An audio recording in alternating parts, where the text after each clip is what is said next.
Hello, this is Kelly Lee here, founder and professional genealogist at Root Pursuit. I'm excited to present this video.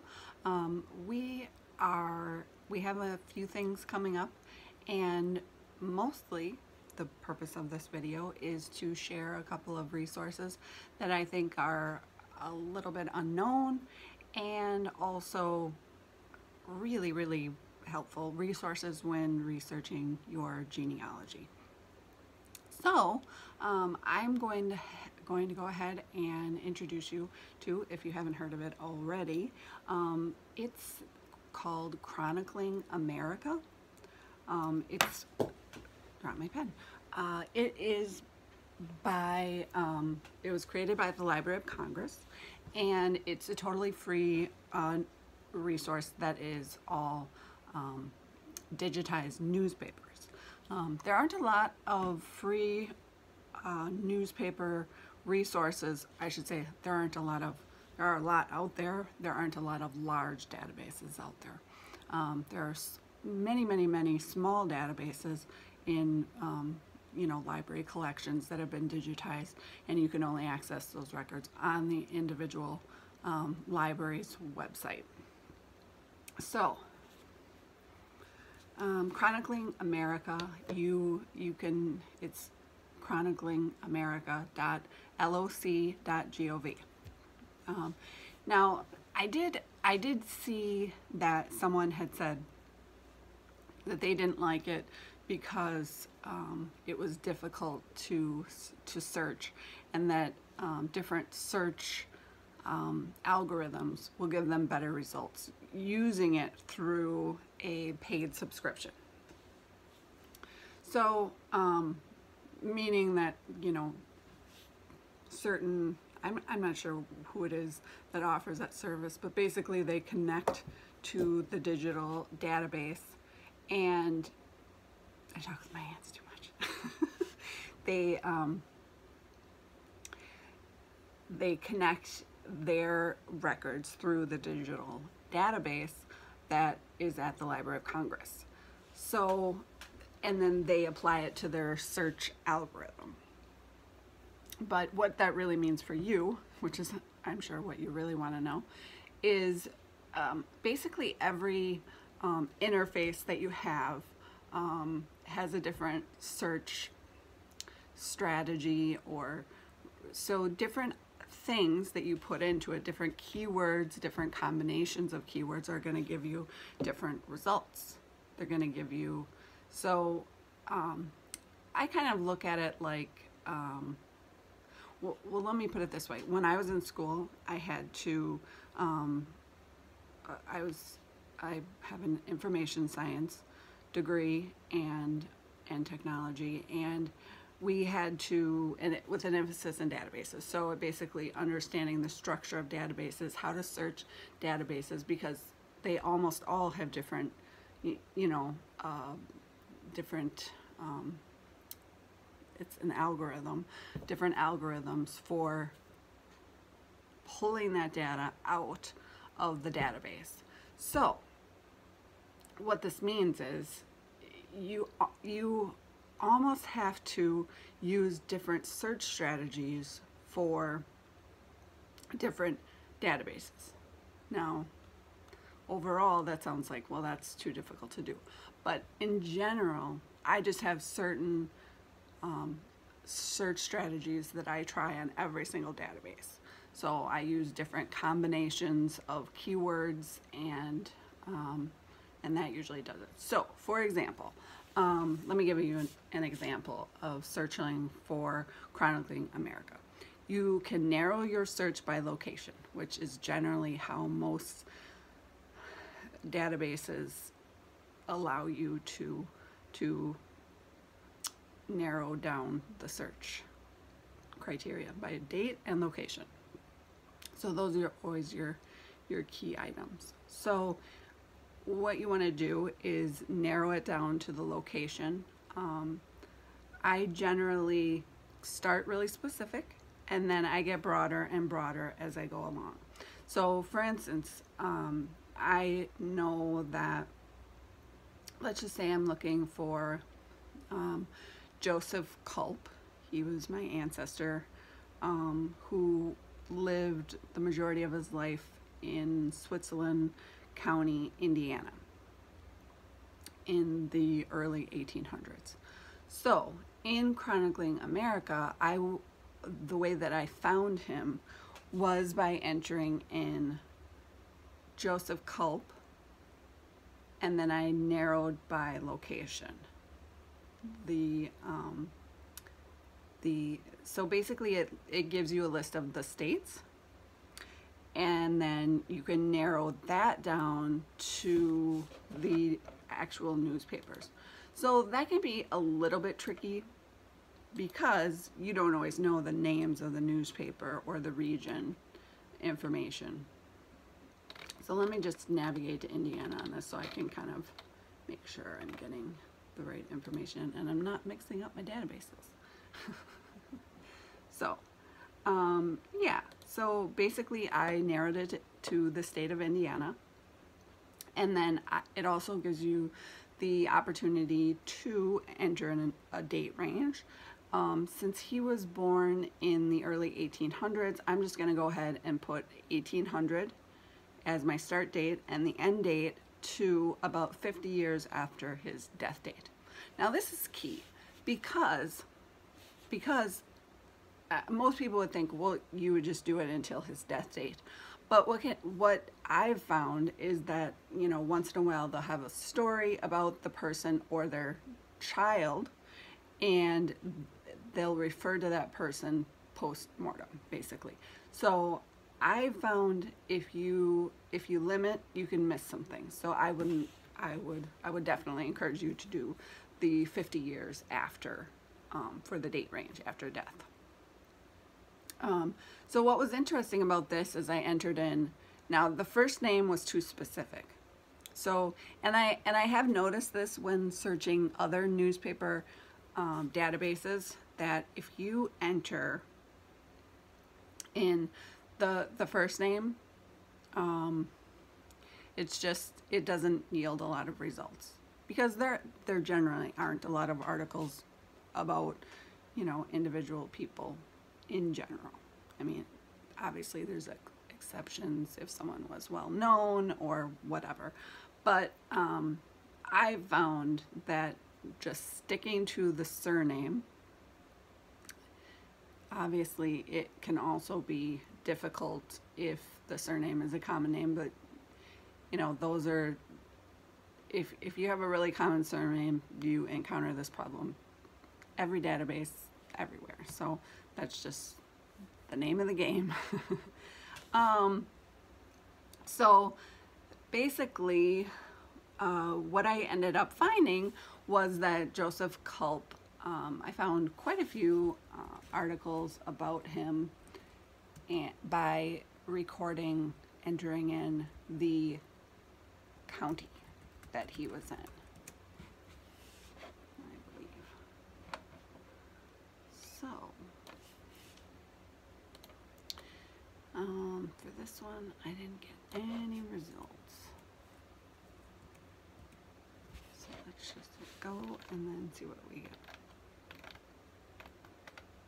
But one thing I discovered is that through a newspaper search is that he had taken out his own patents. So that was pretty exciting. Not something I expected. They had to do with agriculture, and were just some nice little, I mean, they were very brief, but still adds to that story and helps you understand, you know, a little bit more about that person's story. So it's pretty interesting. So let's see, what else can we offer you about or tell you about with these? I really love this website. You know, it doesn't cover every area. You know, it's hit or miss. I would literally go in and try the last name and the city location that they were most well known for. If you list the county or their township, you're probably not going to get much. You want to figure out what the name of the town was that they would have associated with, which isn't always clear cut because when we're doing census results, they're usually by county and township. So as long as you have that, because in newspapers, generally they listed the location of where the person was from, because newspapers also generally covered a wider area than they perhaps do today. I don't know, but they generally covered a wider area, multiple towns. So, and let's see what else. So there was one other thing. Oh yeah. So the what are newspapers good for? Digitized newspapers. This is where you're gonna find your best information for breaking through those brick walls for the colonial times pre-1850. So always keep that in mind as a resource, because once we lose the census that lists everybody prior to 1850, we kind of lose our main primary source for finding out information about our ancestors. So definitely keep these in mind for searching the pre-1850 colonial times.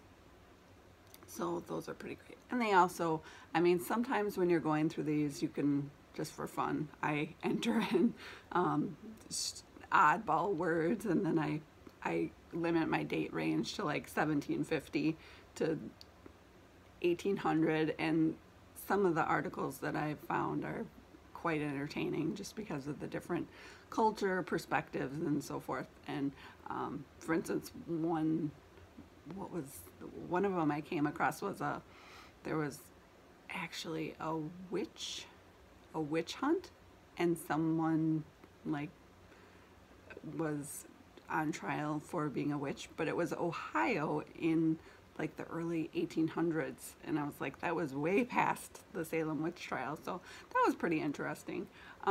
So if you're just wanting to nose around and find interesting articles from long ago, that's something you can do. So Chronicling America, very good site, totally free. That's why we love it. All right, hope you get a lot out of that. My second resource that I have is HathiTrust. Now I'm betting you haven't heard of HathiTrust, and I came across this just by accident, really. I used to work at a library, and so I was familiar with the resource WorldCat. WorldCat is basically the listing of all the books at all the libraries, and we love books.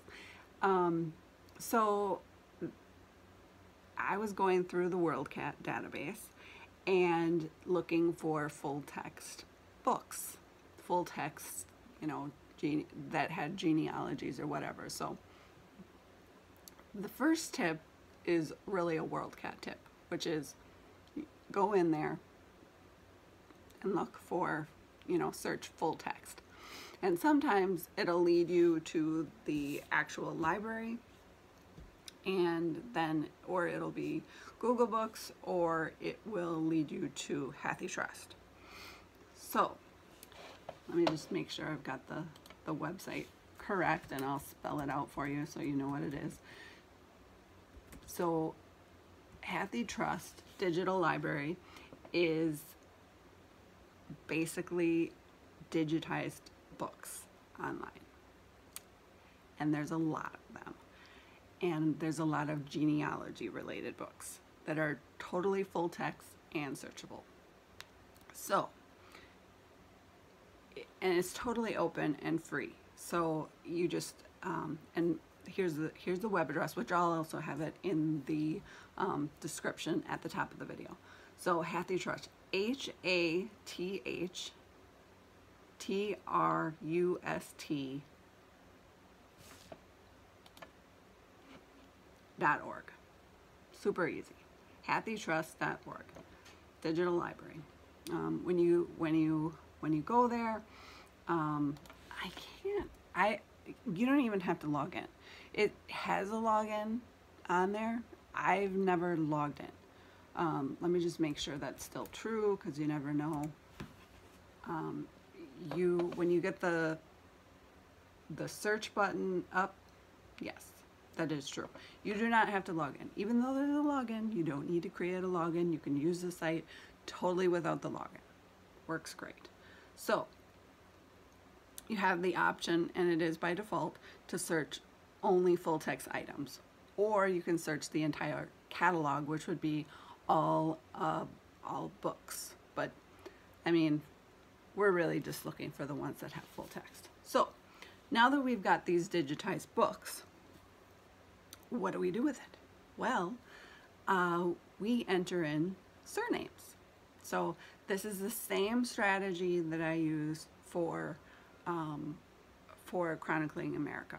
You basically, you're combining your surname only, not first name, and the location in which they lived, the city. So of course this works a lot better for people who lived in their town or location a very long time and they were established.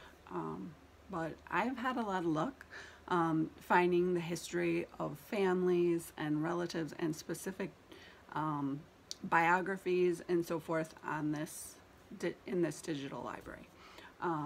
But like I said, just enter in the surname and the city that they lived.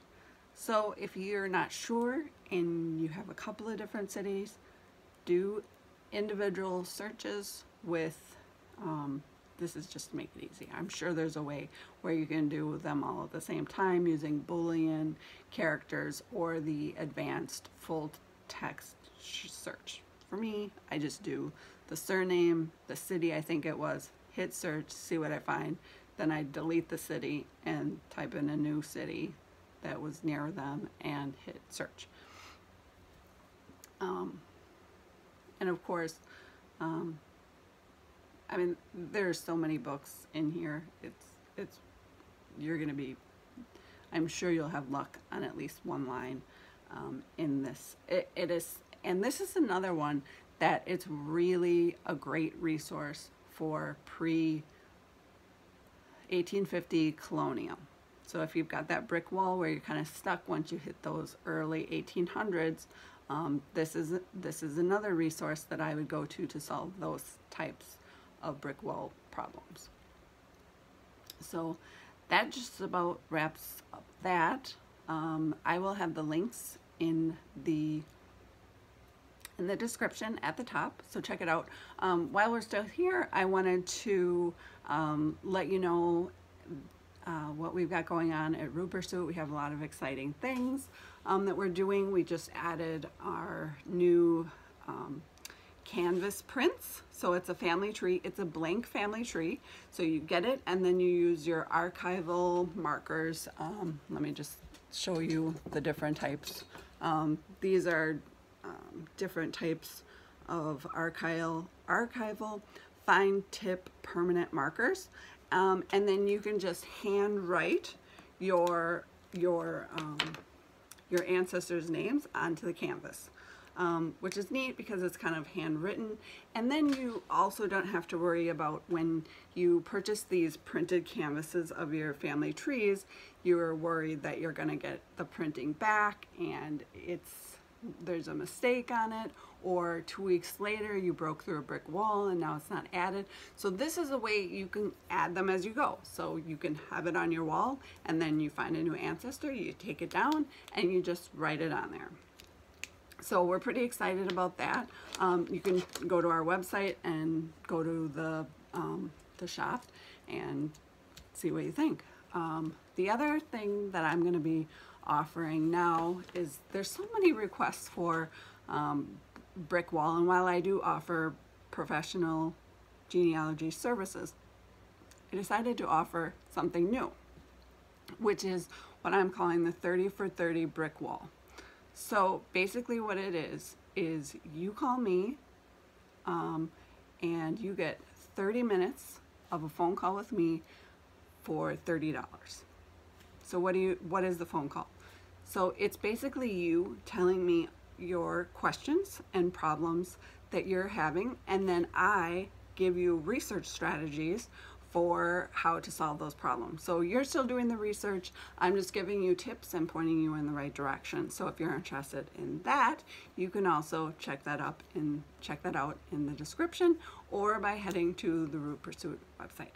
So it was really great being here, and thank you very much. Bye-bye now.